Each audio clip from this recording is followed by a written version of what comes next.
Hey everybody, it is Kai from WCC, and if you looked at my Twitter recently, you might have seen a really cool mat. Now, you can win that mat from a WCC VGCS, but the other thing you might have seen is this weird Dimension Police deck that I've been kind of showing a picture of, where I had a bunch of cards in my hand, and yeah, it's pretty cool. Now, this is basically the list. This is a list that Weird and Nico showed me, and this is something that I've been playing around with. And you can see that this is literally the definition of a Morikawa deck, but it actually works, alright? You can see here, this is deck log, this is the code if you want it, but yeah, this is the distribution. It is your normal trigger count, it is your normal 0 count, you're only running 12 grade 1s, which is kind of normal, then you run 1 grade 2, and then you run 20 grade 3s, which is crazy. So let's dive into this deck a bit and talk about it. So the whole idea of this deck is to abuse Geomaglus's skill, which gives your grade 3s plus 5k power and shield, and also it gives it intercept, and yeah, that's pretty much it. Also combining that with Dieliner, so Dieliner will give your grade 3s 10k shield as well. So if you have 4 Geomaglus up and a Dieliner, basically all your grade 3s are 30k shields, and that makes you super tanky with the, like, after you get to the stride phase. So let's go through the main deck a bit and talk about what cards are in it. So firstly, we have got Die Arm, a new card that is released, literally the coolest card released in the set, because he's got big arms, which is exactly what Die Arm is about, and his effect is that when it comes to play, if your opponent has 10 or more cards in his hand, you give 3 of your front row units 30k power until the end of turn. So this is kind of funny because you can attack with Geomaglus and then call this guy from the effect, and then your opponent has a lot of cards in his, bam, suddenly everything is hitting fat and probably hitting with like 6 crit. So really cool card, especially in premium when hand sizes get big. Meanwhile, in standard, you probably won't see people hit 10 cards in hand as often, but in premium, you know, first time they ride grade 3, they're probably already reaching that number. We got Dieliner here. Dieliner is your standard old card. Basically just in here for the 10k shield to make you fat. Dizoris, really good card in premium because you combo with your strides, your gallops to make it swing for, instead of like quad drive and then on the restand hit for 0 drive, you can hit 6 and 2, which is crazy. It's like 8 drive checks. You can combo with Stark to make your single drive checks into like a triple drive. So really great card, and also gets good, you know, you call it out from Geomaglus and set it up. We got this weird looking alien, Gregio. His effect is kind of interesting. If you have to ride him, normally Dimension Police plays a very damage null heavy kind of playstyle, especially with your grade 1s and 2s. They don't do anything. So half the time you're gonna enter, like, you'll enter your grade 3 turn, they have like no damage, so you can pretty much just call 2 for free. But the second effect is basically the one that is more useful. So all those grade 3s that you randomly call through Geomaglus, or anything you dump onto the field, you can actually just still use them, alright? And you do need to call things to the field in order to make your G-Guards good, but we'll get to that later. But with Gregio's skill, you can just Soul Blast 1 and then move up to 2 cards to the Guardian Circle. And if they're grade 3s, bam, you've got heaps and heaps of shield. So if you commit your grade 3s, then as long as your opponent's not running retires, and you have this card in the field, you can even move itself, so bam, 30k. Interesting thing is that if your opponent is a Water Clan, well, Megalanica Clan, if they have like Ball Arena out, you don't care, because you can just Soul Blast 1 and move things into the Guardian Circle, and you can't actually retire it. When your things are like 30k shield, then it's just bad times for Ball Arena. So make sure, like, in that matchup, you keep maybe this on the field and hope they don't retire it. And then lastly, I think this is kind of a flex slot. Well, mostly all the grade 3s are kind of flex slot. You can play exactly what you want to play, but these are probably more effective. This is just Sylvad gets a crit. That's literally, when you go for your kill turn, usually, like with Gallop, X-Gallop, it's like you hit in 2s because you have a force 2. And yeah, you go 2, 4, 6, right? This helps you, this gets a crit, helps you hit that number. You don't run that many crits, oh, hang on. You don't run that many crits in the deck. So, inbuilt crits are great.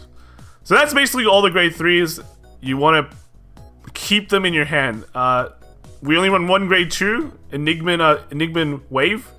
he doesn't really do anything. Alright, he's 10k, which is kind of a detriment because people can damage deny you easier. And then at the beginning of your attack step, if this unit is 14k, which hardly ever happens, you get an unhit Vanguard draw card, which that just never happens. This card is just here to allow you to go into your grade 3s. This card somehow goes to your damage zone or gets discarded or something like that, you just scoop up your deck. Alright. And then lastly, we've got some grade 1s. Here we've got Enigman Squall. This is just basically just called an Enigman Ripple to satisfy ride chain requirements. And then, yeah, that's basically this card. Its second effect is when it attacks or boosts and it hits the Vanguard. If you have an Enigman card in your soul, you may pay the cost, which is Counterblast 1. And if you pay it and give one of your Enigman cards, or Enigman units, I'm saying it wrong, right? Enigman. Right? Give one of your Enigman units plus 4k. Literally not useful. I wouldn't pay Counterblast 1 for a 4k, so don't do it. And then lastly, we've got our old Enigman card. Enigman card.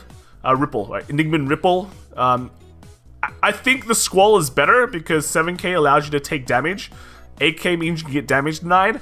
And then, yeah, it has that other effect where you can just discard it. It's the ride chain effect. You can discard it to search it out for the card that is not in your deck. So absolutely useless. And then we're running the Enigman Starter, which is basically for your grade 2. Usually you will hard mulligan for the grade 1s to get your grade 2s in your set. But if you have to G assist and then this goes in damage, just scoop the game up. You're running 10 draw triggers, 2 crit triggers, and 4 heals. Simply because draws are good. Draws draw you into grade 3s. That means they become like super profit. When you draw grade 3, it becomes like 35k shield instead. Funnily enough, I put these 2 crits in just to add some pressure so people can't just no guard all the time. They still have to factor in that I do run crits, they just don't know how much. You can add or decrease these.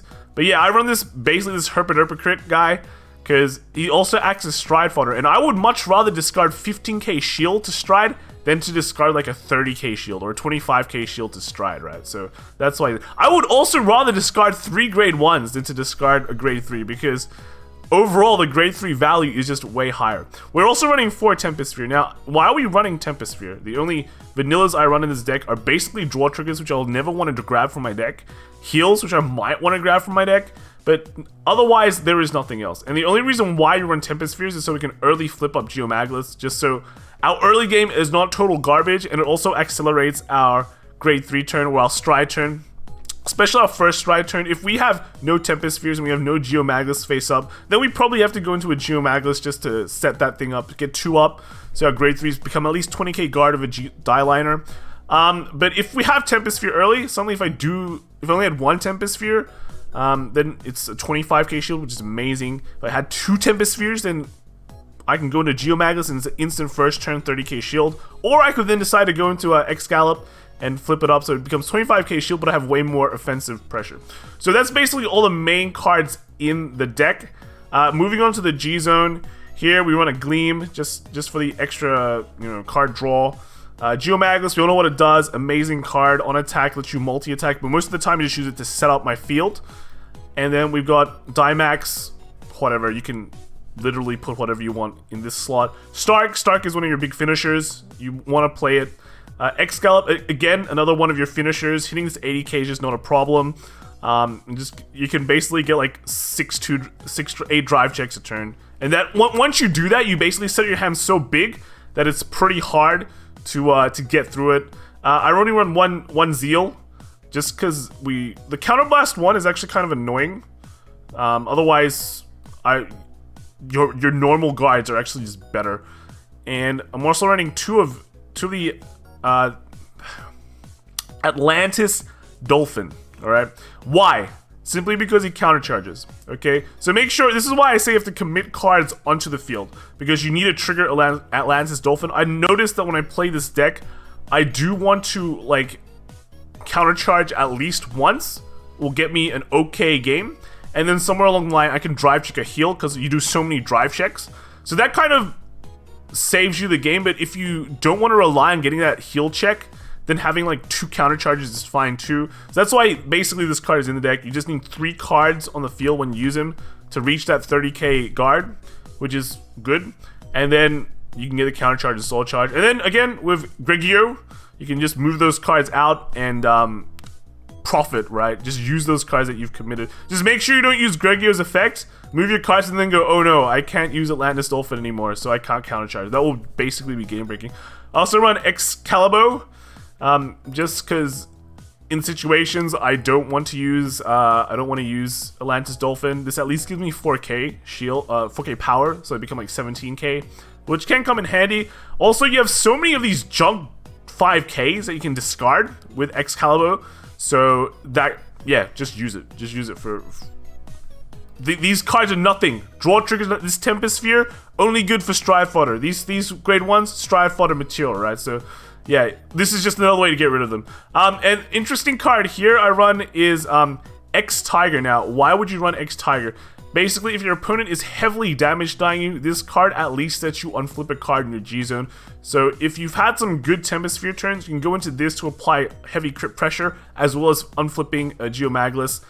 You won't be able to do anything with a Geomagus because you need Counterblast 1, so if it hasn't given you anything, then this is your buddy. This X-Tiger will at least let you unflip something good. So that is the deck. I will show you some example mulligans now on what you need to get, but overall the game plan for this deck is very, very simple. Okay, so take out the starter from your deck, just chuck it away, and then let's do a shuffle, right? Let's do a quick shuffle and see what we get. So, oh, these cards are slippery again. We are looking for our grade 1s, because our grade 1 turns into our grade 2. So we got 5 cards here. Let's take a look at them. Pretty bad hand. Pretty bad hand. We got a bunch of draw triggers. Actually, it's fine. So here, let's look at this. These 3 are automatically gone. We don't really need these normally, because, I mean, the null might be nice in some certain matchups, but normally we don't. But yeah, let's look at this. So we've got something we want. We want our right chain. This will get us a 2. This card, not really useful. Let's put this back. And then what's the next 4 cards we get? So this is basically perfect now. So we got, this is our second card that we want, a Die Liner. No Die Liner means we have less power, but doesn't mean the end of the world. And then getting a Tempest Sphere early is fine too. This basically just lets us, this is the third thing we want, okay? So right chain, bam, gets us our grade 2. This makes us fat. This is our ideal ride. We only need to ride once. We only need to force 2 on our Vanguard circle. And then our Tempest Sphere, this sets up our Geomaglus early and lets us go into big guard columns the moment we go first stride. One of this just means we can Geomaglus first stride and get 25k, or if we just want to be super aggressive, we can go into that too. With a Die Liner like this, we can go to like Excalibur. That's gonna be kind of hard though, because we probably won't hit our damage thresholds, but at least our grade 3s will be 20k guard. And yeah, so normally when I do a mulligan though, I might think about it. So if I mulligan and hit this card, I might throw the rest away until I hit my grade 1, or otherwise, if you really want to play it safe, then chuck everything away until you get your ride chain. Just, if you don't get this, you basically lose. Let's do another one. I think I just shuffled this the wrong way. Let's do another one. I will always throw Tempest Spheres away if I don't get any of the cards before that, because I do value them more.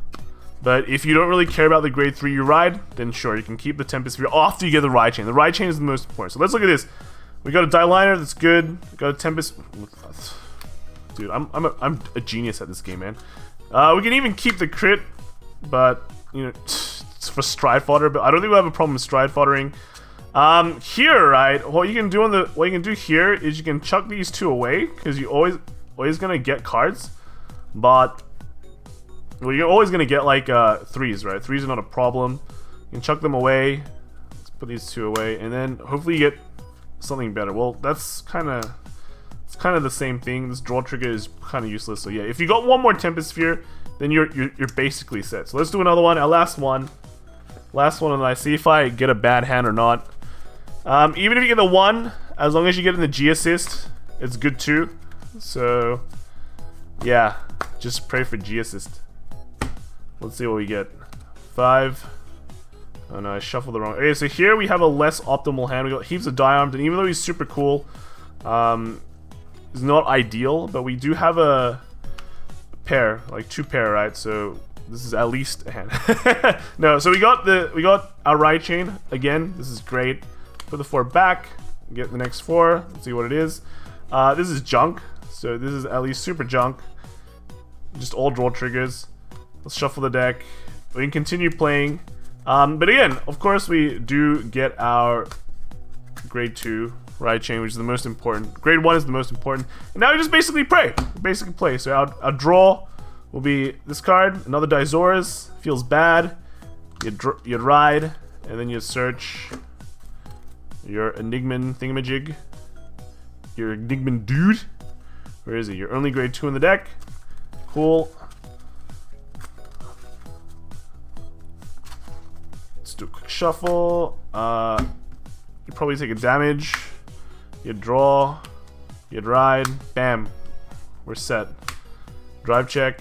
Sick. Alright. So now you win. Now you win. You have this die liner next turn. Even if you didn't take a damage, you triggered the die liner, right? So sick plays, boys.